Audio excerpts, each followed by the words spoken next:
क्या मैं अकेला हूं जिसे ये डरावनी बात पता नहीं थी? शायद आप भी नहीं जानते होंगे। तो चलिए, मैं आपको एक ऐसी कहानी सुनाता हूं जो आपके रोंगटे खड़े कर देगी। एक छोटा सा गांव था जिसका नाम था शांति नगर। यह गांव अपने नाम के विपरीत रात होते ही डरावना हो जाता था, लेकिन वहां रहना किसी को भी शांति नहीं देता था।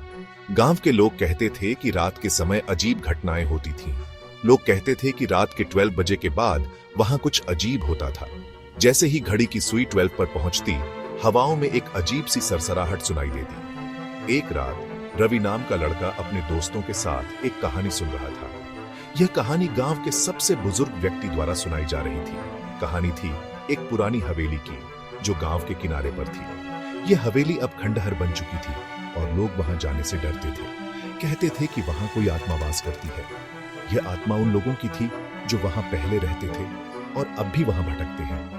रवि और उसके दोस्त डर के मारे हवेली के पास जाने की हिम्मत नहीं करते थे, लेकिन उनके मन में हमेशा यह सवाल रहता था कि वहां क्या होता है। लेकिन एक दिन हिम्मत करके वे हवेली के अंदर जाने का फैसला करते हैं। वे जानना चाहते थे कि क्या सच में वहां आत्मा है या यह सिर्फ एक कहानी है।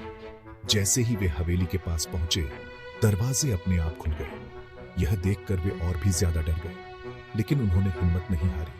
अंदर अंधेरा था और हवा की एक ठंडी लहर ने उनका स्वागत किया।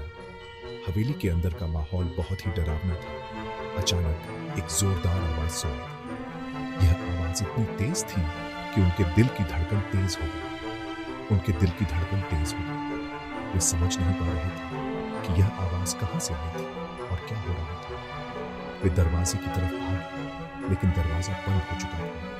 वे फंस गए थे। अब उनके पास कोई रास्ता नहीं था। अब उन्हें समझ आया कि क्यों गांव वाले उस हवेली से दूर रहते थे। यह जगह सच में डरावनी थी और यहां कुछ अजीब हो रहा था। क्या वे वहां से बचकर निकल पाएंगे? क्या वे इस डरावनी हवेली से बाहर निकलने का रास्ता ढूंढ पाएंगे? पता करने के लिए हमें सब्सक्राइब करें और इस वीडियो को लाइक करें और जानें कि आगे क्या हुआ।